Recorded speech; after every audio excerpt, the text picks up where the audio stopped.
You know, I've been trying ever since I shared with you last night the story of the arrests here in Georgia of these crazed four white men who are terrorists. By any definition, they're terrorists who had planned on wreaking all sorts of death and destruction in order to fulfill their white supremacist fantasies.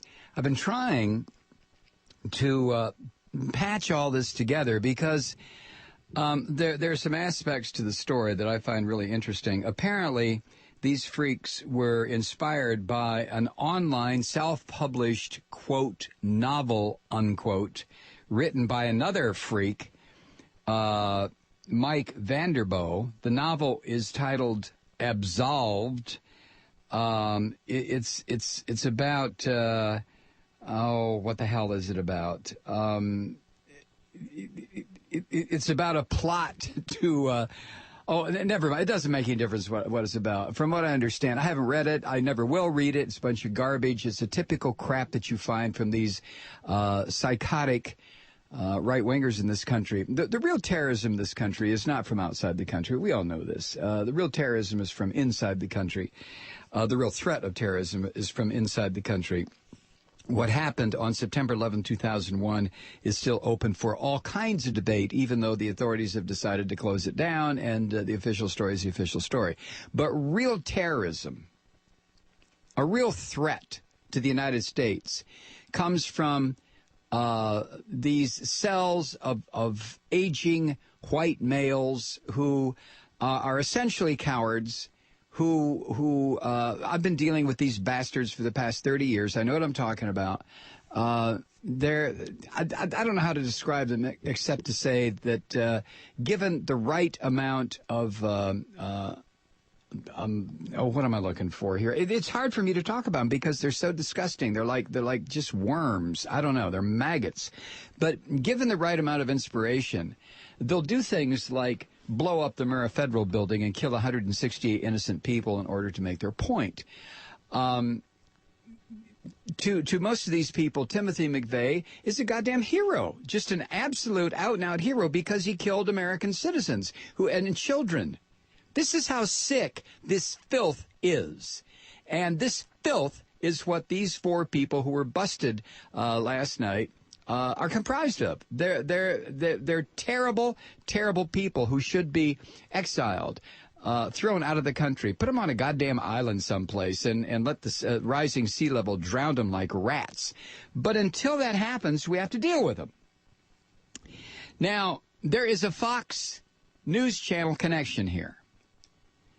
And as I've been saying, a lot of people have been saying for a number of years, Murdoch's Fox network is a terror organization. It is subversive. It is anti-American. Every single person who works on that network wants to see America go up in flames. Every single one of them, without exception. They're contributing to that network is the proof of that. It is beyond subversive. This is the kind of propaganda organization, Fox, that any totalitarian regime would love to have. And we've got it in this country under the protection of First Amendment rights that people have their heads cracked open for, and the Occupy movement. These rat bastards at Fox dump their poison into mainstream America every single day.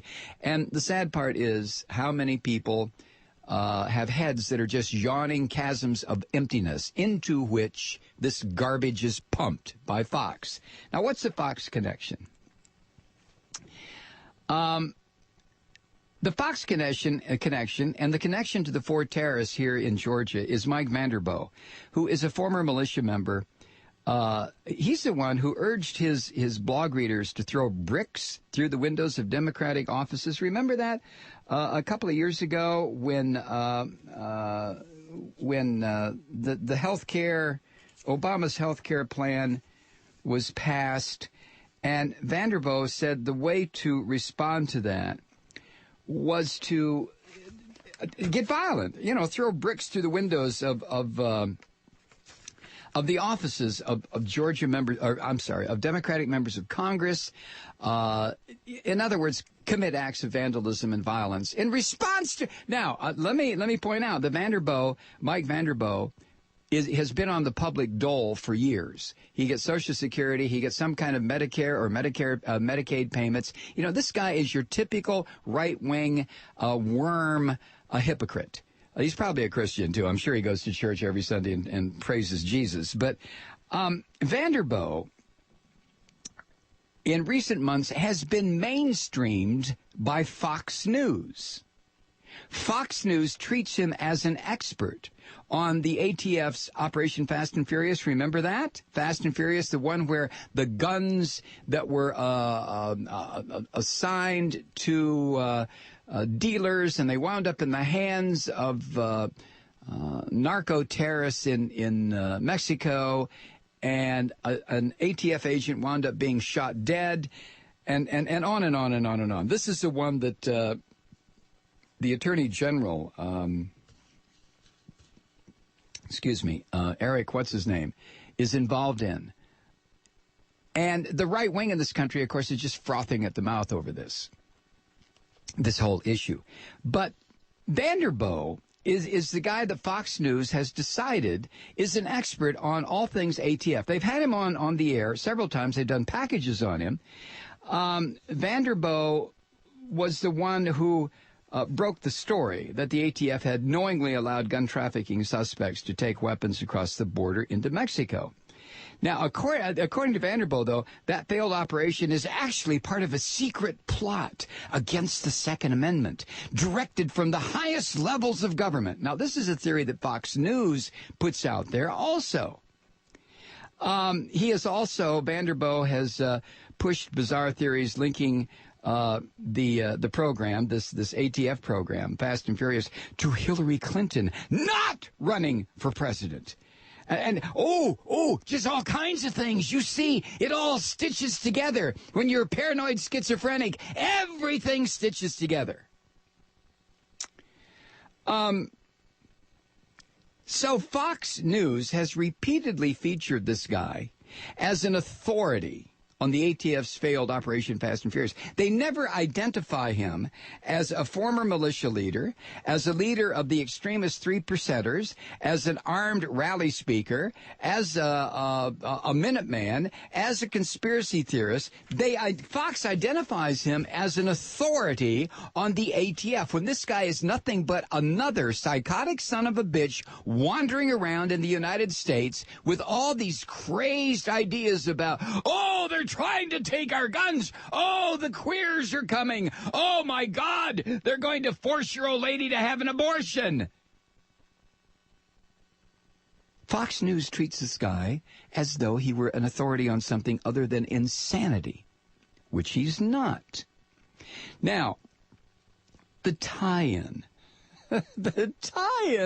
with this guy and Fox News and the four Georgian men who belong to a fringe militia group, arrested last night and charged with plotting an attack against U.S. citizens using the poison ricin, not to mention explosives and guns. The tie-in, I'll explain to you in a second when we come back. It's just absolute madness. Why Fox News is allowed to broadcast another 3 minutes, to me, is beyond rational.